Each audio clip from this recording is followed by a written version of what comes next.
안녕하십니까, 블릿입니다. 네, 저희가 오늘은 전략 리포트 종목인 대한광통신에 대해서 한번 공부해보는 시간을 가져보도록 하겠습니다. 네, 대한광통신에 대해서 간단하게 저희가 키워드부터 살펴보면 제가 광섬유 가격의 키워드를 줬고요. 그리고 반도체 신사업, 그리고 우크라이나 재건, 이렇게 총 3가지 키워드가 있습니다. 자, 여기서 보면 신호등은 다음과 같고요. 본격적인 내용은 아래에서부터 보겠습니다. 저희 이제 영위하는 사업부터 한번 살펴보면, 일단 이 대한광통신은 국내에서 유일하게 이 광섬유 케이블을 일괄적으로 생산할 수 있는 기업이에요. 그리고 수직 계열화라고도 하죠. 광섬유 광케이블을 갖다가 독점이 아니라 오로지 혼자서 이렇게 생산할 수 있는 기업이고, 통신 및 전력 케이블 제조업을 영위하고 있습니다. 그래서 여기서는 이제 소재 부품 장비를 사업을 이제 새롭게 확대를 하려고 하고 있고요. 이 통신 사업 같은 경우는 해외 메이저 광케이블과 국내 광케이블의 주요 수요자인 통신 사업자에게 직접 판매를 하고 있다고 합니다. 그래서 이런 광케이블 시공을 하는 그런 광케이블 수요자에게 판매를 하고 있다는 거죠. 그리고 이제 일부 민수시장의 경우에는 대리점을 이용해서만 판매하는 식으로 판매를 하고 있다라고 볼 수 있을 것 같습니다. 네, 그리고 현재 이제 시장에서 대표자를 보면 도문현 씨가 되고요. 현재 시가총액은 1,800억 원, 신용비율은 1.58%, 그리고 유통주식 물량이 74%로 많은 편에 속합니다. 네, 관련해서 주요 주주 현황을 봤을 때 최대 주주가 TFO 인더스트리고요. 그 외에 특수관계자가 여기 설윤석 씨, 양계 씨가 되겠습니다. 관련해서 이제 홈페이지 살펴보시고 싶으면 여기 링크 한번 눌러서 들어가 보시는 거를 저는 추천드리고요. 그리고 그 위에는 다트랑 FM 가이드에서 최근에 나온 공시나 내용도 확인해 보시면 좋을 것 같습니다.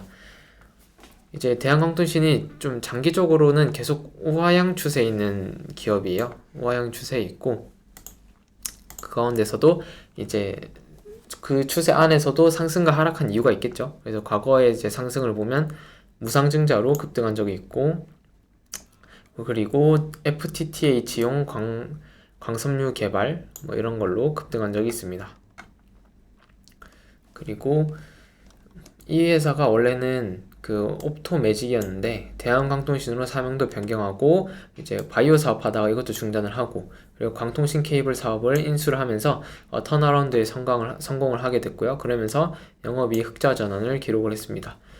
네, 그리고 대한전선이 대한광통신에 122억 3자 배정을 했고요. 네, 이런 부분으로 해서 급등을 한 적이 있구나. 우리는 이제 이런 이력들을 살펴봤습니다. 최근에 이제 반등했을 때랑 하락했을 때 이유를 보면, 이제 미국과 유럽의 광섬유 수요가 폭증하면서 광섬유 가격이 올라가는 게 단기적으로 이제 주가가 상승했었던 원인이었고요. 그리고 영업이익 흑자 전환 역시도 이 회사의 주가 상승을 부양했습니다. 이 말은 결국 이 회사는 생각보다 실적에 민감하게 반응하는 기업이다라는 게 우리 과거의 흐름을 통해서 좀 볼 수 있는 거고요. 관련 기사들은 이제 여기 최근 기사들이 있으니까 이 링크 들어가서 한번 보시면 좋을 것 같습니다. 다음 이제 지배구조입니다. 지배구조를 살펴보시면 지배구조 안에서는 이 설윤석 씨랑 양기혜 씨, 그리고 TFO 인더스트리 이렇게 두 명의 사람과 한 개의 법인이 등장을 합니다. 근데 여기 이 세 사람의 이름을 보면 결국 다 같은 우호지분이라고 볼 수 있고요. 여기서 이제 대한전선의 오너 1세가 고 설경동 회장이 있으셨고, 그분의 이제 이후 오너 3세인 설윤석 이사가 이렇게 등장을 합니다. 그 TFO 인더스트리는 이 설윤석 이사가 사내이사로 있고요. 설윤석 씨와 설윤성 씨가 각각 50% 지분을 보유하고 있습니다. 네, 그래서 여기 결국 ETFO도 오너 일가의 회사고, 여기에 이름은 언급되어 있지 않지만 설윤성 씨가 추가적으로 또 주주로 여기에 포함되어 있다라고 볼 수 있겠죠. 네, 그리고 이 안기혜 씨 같은 경우에는 대한전선 전 명예회장인 설경동 회장의 부인이다 라고 되어 있습니다. 네, 그리고 올해 1947년생으로 76세 최대주라고 볼 수 있고, 여기에 지분을 갖다가 좀 증여받아야 되는 이슈가 있을 수 있다. 그렇지만 지분이 얼마 없기 때문에 사실 이걸로 인해서 주가가 눌릴 이유는 없다라고 볼 수 있을 것 같아요. 그리고 이거 보면 설씨 가문이 대한전선의 경영에서 실질적으로 물러났고요. 설윤석 이사를 포함한 동서의 최대 주주 및 특수관계인들이 총 이제 25%의 지분을 갖고 있습니다. 그래서 외부에서 경영권 간섭을 하기 위한 움직임이 있으면 지분율이 적다 보니까 이걸 막는 게 쉽지 않을 수도 있다라고 생각이 듭니다. 2021년도 10월 28일에 전환사채를 총 125억 원 이제 발행을 했고요. 현재 지금 미상환되어 있기 때문에 오버행 이슈가 있을 수 있습니다.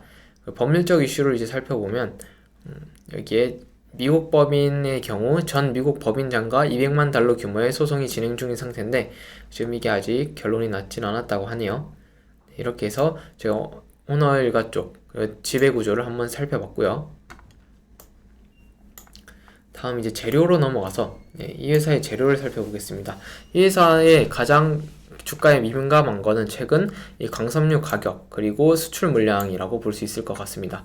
최근 같은 경우에는 한 이렇게 기준으로 해가지고 수출 출하량이 좀 많이 줄어든 게 보이실 겁니다. 그래서 이게 단기적으로는 이 회사에게 안 좋은 지점이지만 반면 지금 강섬유 가격은 또 이렇게 급등을 했죠. 그래서 만약에 여기 줄어들었던 광섬유 수출 물량이 이렇게 증가를 하고 이 가격대가 이런 식으로 유지가 되면 회사의 마진율이 많이 개선이 될 가능성이 높다라고 볼 수 있을 것 같습니다. 관련해서 제가 이 광섬유 가격 지수 추이를 보는 법 한 가지 간단하게 알려드리면 네이버에 FRED라고 검색을 하시면 이거 FRED에서 제공하는 경제 지표들을 볼 수 있는 사이트가 나옵니다. 그럼 거기서 여기 보면 이 앞에 부분만 검색을 해주셔도 돼요. 그래서 여기 전선이니까 여기 피버 옵틱만 이렇게 검색을 해주셔도 이 지표를 볼 수 있는 그 칸이 제공이 되거든요. 바로 이제 보면서 할까요? 그래서 FRED 여기서 보면 여기 밑에 있죠. 여기다가 피버 이렇게만 검색을 해도 바로 첫 번째에 나옵니다. 그래서 이걸 클릭을 하면 이런 식으로 현재 강섬유 가격을 대표로 하는 이 지수를 볼 수 있고요. 현재 봤을 때 이 강섬유 가격이 예전에 비해서 확실하게 지금 현재 비싼 위치에 있다라고 볼 수 있습니다. 지금 이게 지수화로 이제 표현이 돼 있다 보니까 지금 이렇게 나와 있는 거고요.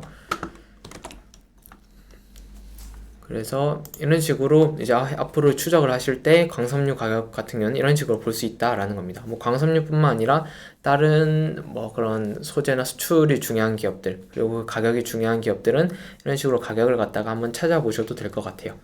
그리고 이제 한 가지 더 있는데 이제 미국 시장의 같은 경우에는 광섬유 시장이 코닝사가 독점을 하고 있습니다. 그래서 이제 공급자 우위의 시장이고요.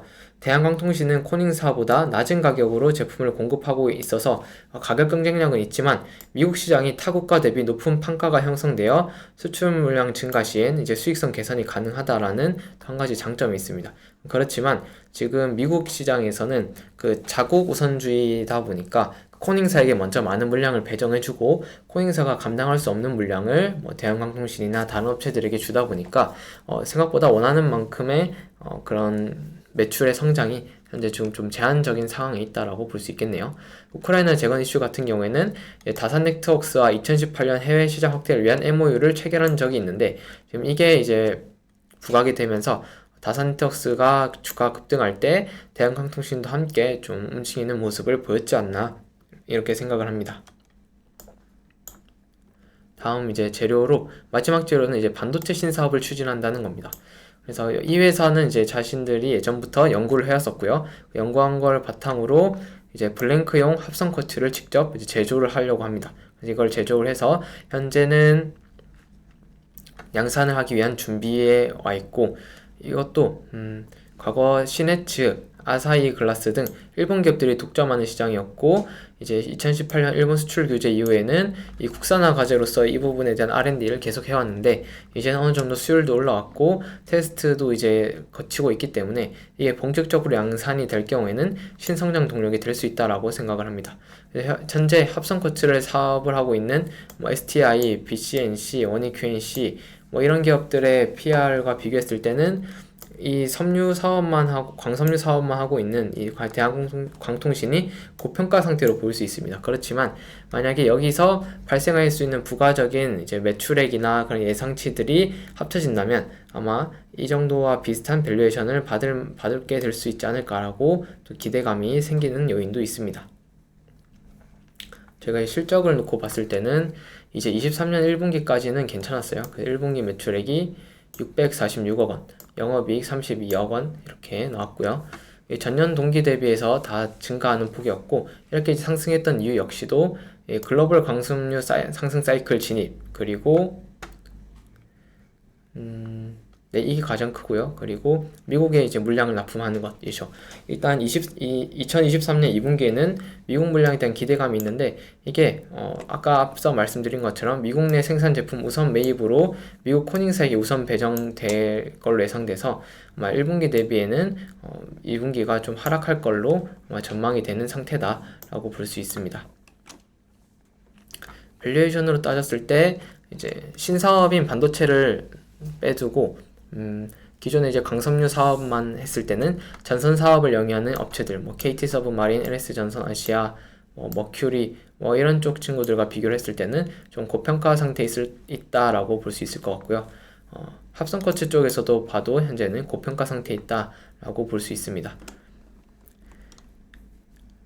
그리고 이제 리스크는 앞서서 이제 얘기했던 부분들도 있는데, 자본 집약적이지 않은 사업 특성이라서 일단 경쟁자의 참여가 하나의 위협이 될 수 있고요. 그리고 이제 원자재가 많이 필요해서 이 공급자들과 협상해서 불리한 위치에 있는 기업이다라고 볼 수 있습니다. 그리고 현재 이제 제가 차트 보면서 얘기를 하면 이 보고서가 나오고 나서 최근에 이제 급락을 했습니다. 급락을 했었는데 2분기 실적이 안 좋을 건 알고 있었지만 예상보다 더 안 좋았던 게 문제였다라고 생각을 하고요. 관련해서 이제 주담 통화를 저희가 했던 내용을 간단하게만 올려드렸는데 IR 통화 결과는 이제 광섬유 하락과 강성유 가격이 다시 하락하고 있다는 것, 그리고 바이든 정부의 바이 아메리카 정책이 강화되면서 결국 이제 P와 Q가 모두 감소한 게 원인이라고 합니다. 그래서 이런 부분이 현재는 리스크로 작용을 했었고요. 일단 회사 측에서는 바이 아메리카 규정을 맞추기 위해서 본인들이 노력을 하겠다라고 했으니까 이런 부분에서 그 노력에 맞춰서 그런 결과를 내주면 괜찮은데 만약에 말한 얘기와 달리 그 부분을 지키지 못한다면 투자를 한번 다시 고려를 해봐야 되는 상황이 될 수도 있겠죠. 여기서 보면 영업이익에서는 전년 동기에서는 3억 5,900만원 있었고요. 근데 올해는 영업 손실이 마이너스 32억 정도가 됩니다. 그래서 이 부분이 아마 시장에서 좀 쇼크를 줬던 이슈가 있는 것 같고요. 그것과 더불어서 최근 이제 급락은 지수가 그 실적 시즌에서 지수가 하필 또 하락을 하고 있다 보니까 실적이 안 좋게 나온 기업들의 급락세가 더 두드러졌던 모습이 있는 것 같습니다. 그래서 그런 부분이 대한광통신에 좀 작용을 한 걸로 보이고요. 저희 차트를 좀 늘려서 보면 주봉으로 봤을 때 지금 거의 코로나 이전 가격에 지금 근처에 다 와가는 게 보여집니다. 그렇기 때문에 이렇게 이 하락 추세 안에서 버텨주는지 체크가 좀 필요할 것 같고요. 그리고 일봉에서 보더라도 아직 하락 추세를 완전히 벗어난 게 아닙니다. 그렇기 때문에 이 하락 추세를 벗어날 때쯤 해서 이제 매수 진입을 하는 게 좋지 않을까라고 생각을 하고요. 주가가 상승했던 이유를 이제 물어보신다면 이때는 아마 우크라이나 재건 관련해서 다산 네트워크스랑 같이 이제 주가가 급등을 했었고 이전에 상승세를 좀 보였었던 이 구간에는 이제 광섬유 가격이 상승할 거다라는 기대감 때문에 먼저 좀 올랐던 면이 없잖아 있습니다. 근데 그랬던 부분들이 지금 다 다시 내려와 있는 거고요. 개인적으로는 이제 만약에 하반기에 그 반도체용 합성 커츠가 어느 정도 수율이 잡히고 테스트 통과해가지고 이제 본 납품을 시작하게 될 수도 있다고 들어서 만약에 그렇게 될 경우에는 좀 이 회사 역시도 반도체 신사업으로 인해서 좀 달라진 모습을 보여줄 수 있지 않을까라는 기대를 하고 있는 거고요. 근데 그거를 확인하고 나서 사실 매수해도 늦지 않지 않다. 늦지 않다. 네, 이렇게 생각을 하고 있습니다. 이렇게 해서 네, 오늘 대한광통신에 대해서 공부해보는 시간을 가져봤습니다.